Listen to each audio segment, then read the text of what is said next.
இருமல் மருந்து விவகாரத்தில் அமைச்சர் மா சுப்பிரமணியன் பேரவையில் பதிலளித்து வருகிறார். அதனை நேரலையில் பார்க்கலாம்.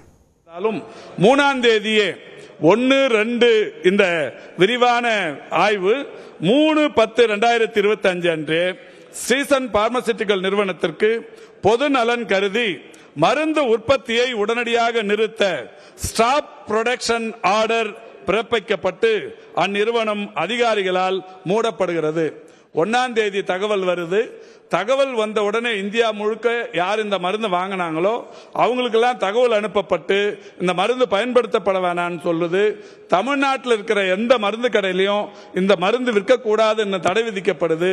இதை தாண்டி 2 நாட்களில் நடைபெற்ற இத்தனை சம்பவங்கள். இது 3ஆம் தேதியே அந்த ப்ரொடக்ஷன் ஆர்டரை உடனடியாக ஸ்டாப் ப்ரொடக்ஷன் ஆர்டர் கொடுத்து கம்பெனியை மூடுறோம். மேலும் தொடர் நடவடிக்கையாக இந்த ஸ்டீசன் பார்மசூட்டிக்கல் நிறுவனத்தின் மருந்து உரிமங்கள் முழுமையாக ஏன் ரத்து செய்யப்படக்கூடாது, கேன்சலேஷன் ஆர்டர், அது மாதிரி ஒரு அவங்களுக்கு குறிப்பானை நோட்டீஸ் ஒன்று அனுப்புறோம். உடனடியாக மூடிட முடியாது, கோர்ட்டுக்கு போயிடுவாங்க. அதனால ஒரு கேன்சலேஷன் ஆர்டர் ஒன்று, ஒரு குறிப்பானை அனுப்புறோம். குறிப்பானை அனுப்பி இந்த இடையில 4ஆம் தேதி 1-2-3 ஆச்சு. 4ஆம் தேதி மத்திய பிரதேசத்திலிருந்து 25 நாட்களுக்கு பிறகுதான் 4ஆம் தேதி இறக்குது குழந்தை.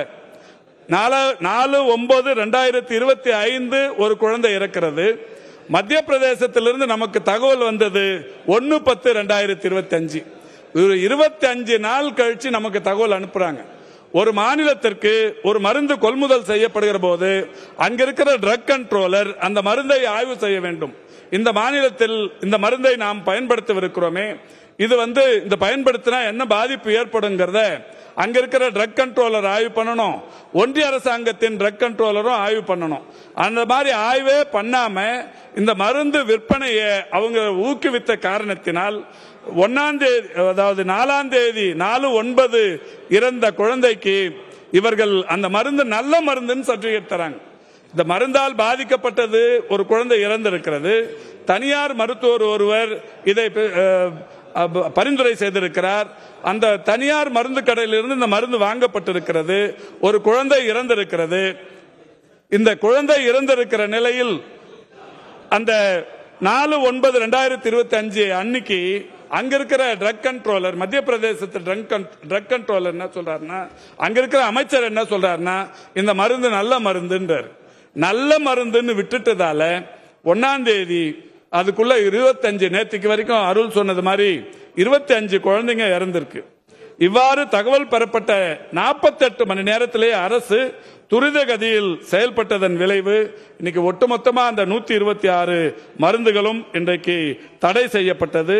நிறுவனமும் மூடப்பட்டது. இந்த வகையில் 3/10/2025 அன்று, அதாவது drug controller general of India மற்றும் deputy drug controller south zone Chennai அவர்களுக்கும் விரிவான அறிக்கைகளை இது சம்பந்தமாக அனுப்பியிருக்கிறோம். 3/10/2025 அன்று மருந்து குறித்த எச்சரிக்கையும் பொதுமக்களுக்கு விடுக்கப்பட்டிருக்கிறது. இது தொடர்ச்சியாக கோல்ட்ரிப் சிரப் என்கின்ற மருந்தின் ஆய்வு அறிக்கையில் கண்டறியப்பட்ட டயத்திலின் குளுக்கோல் 48.6 நச்சுப்பொருள் இருந்ததன் காரணமாக அந்த மருந்து நிறுவனத்தின் உரிமையாளர் மீது குற்ற நடவடிக்கை, கிரிமினல் ப்ரொசீடிங்ஸ் எடுத்து மாண்புமிகு தமிழ்நாட்டின் முதலமைச்சர் சொன்னது என்னன்னா, இப்ப அந்த கம்பெனியை மூடுறது மட்டுமே முக்கியம் இல்ல, அதனுடைய ப்ரொடக்ஷனை நிறுத்தது மட்டும் முக்கியம் இல்ல, இதுல ஒரு கிரிமினல் ஆக்ஷன் எடுக்கணும்னு சொல்லி அரசுக்கு அவர் இட்ட உத்தரவின் அடிப்படையில் கிரிமினல் ப்ரொசீடிங்ஸ் எடுப்பதற்கு அவருக்கு நோட்டீஸ் கொடுக்கறாங்க. 7ஆம் தேதி 7/10 இந்த ஒரு வார காலத்துக்குள்ள நடக்கிறது. 7/10 அன்னைக்கு மருந்து ஆய்வாளர் மூலம் அந்நிறுவனத்தின் வெளிப்புறமும் உரிமையாளர் வீட்டிலும் இந்த நோட்டீஸ் ஒட்டப்படுகிறது. மொத்த மற்றும் சில்லறை வணிகர்களிடமிருந்து கோல்ட்ரிப் சிறப்பின் மொத்த இருப்பும் 8/10/2025 அன்று பறிமுதல் செய்யப்படுகிறது. அந்த கம்பெனியில மட்டும் இல்ல, தமிழ்நாடு முழுக்க இருந்த மருந்து கடையிலையும் யாரெல்லாம் இந்த மருந்தை வாங்கியிருக்கிறாங்களோ அவங்க கையில இருந்து இந்த மருந்தை பறிமுதல் பண்றோம். 1ஆம் தேதியிலிருந்து 8ஆம் தேதிக்குள்ள இவ்வளவு வேலை நடந்திருக்கு. மேலும் அந்த நிறுவனத்தின் உரிமையாளர் மீது குற்றவியல் நடவடிக்கை மேற்கொள்ள C2 சுங்குவார் சத்திரம் காவல் நிலையத்தில் மருந்து கட்டுப்பாடு துறை மூலம் புகார் கொடுக்கப்படுகிறது. 8ஆம் தேதி தமிழ்நாடு காவல்துறையின் உதவியுடன் 9ஆம் தேதி வராங்க. அந்த ஸ்பெஷல் டீம் 9ஆம் தேதி மத்திய பிரதேசத்திலிருந்து வராங்க. சென்னை காவல்துறையினரின் உதவியோடு சென்னை அசோக் நகர் பகுதியில் இருந்த நிறுவனத்தின் உரிமையாளர் திரு ரங்கநாதன் என்பவரை கைது செய்கிறார்கள். மேலும் அந்த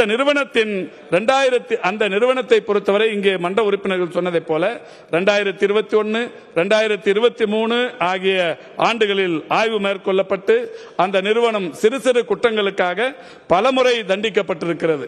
இங்க பெருமதிப்புக்குரிய உதயகுமார் பேசும்போது சொன்னார், இந்த கம்பெனி வந்ததே 2011 அக்டோபர்ல 27ஆம் தேதி அதிமுக ஆட்சி காலத்தில் தான் அந்த கம்பெனிக்கு உரிமமே வழங்கப்பட்டிருக்கிறது. உங்கள் ஆட்சி காலத்தில் வழங்கப்பட்ட உரிமம் அதாவது இதை நான் அரசியலாக்க விரும்பல. என்னன்னா இங்க பேசும்போது நிறைய சொன்னாங்க, 397 மருந்து நிறுவனங்கள் தமிழ்நாட்டில் இருக்கிறது. 397 மருந்து உற்பத்தி நிறுவனங்களிடமிருந்து ஆண்டொன்றுக்கு ஏற்றுமதி ஆகிற அந்த தொகை 12,000 கோடியிலிருந்து 15,000 கோடி ரூபாய் வரைக்கும் தமிழ்நாட்டிலிருந்து மருந்து ஏற்றுமதி செய்யப்படுகிறது. மரியாதைக்குரிய பாலாஜி சொன்னது மாதிரி ஏற்கனவே கடந்த ஆட்சி காலத்தில் நடைபெற்ற ஒரு நிகழ்வின் போதும் கூட இது தமிழ்நாட்டின் மருந்து உற்பத்தியில் ஒட்டுமொத்தமாக வானதி சீனிவாசன் சொன்னது மாதிரி இந்தியாவிலிருந்து தயாராகிற இந்த மருந்து உற்பத்திகளினால் இந்தியாவுக்கு எதுவும் கலங்கம் வந்துடக்கூடாது, கெட்ட பேர் வந்துடக்கூடாது. இதில் 20% ஏற்றுமதியை 20% அந்த மருந்தின் உபயோகத்தை இந்தியா தந்து கொண்டிருக்கிறது. அதுல தமிழ்நாடு மட்டுமே 397 நிறுவனங்களின் வாயிலா 12,000 ஒரு 15,000 கோடி ரூபாய் அளவுக்கான ஏற்றுமதியை தமிழகத்தில் செய்து கொண்டிருக்கிறது. இதுல பெரிய அளவிலான அரசியல் செய்து இது இந்தியாவின் அந்த நன்மதிப்புக்கு எந்த இடத்திலும் குந்தகம் வந்துடக்கூடாதுங்கிறதுல எல்லாருமே அக்கறையா இருந்து நிற்கிறாங்க. ஆனா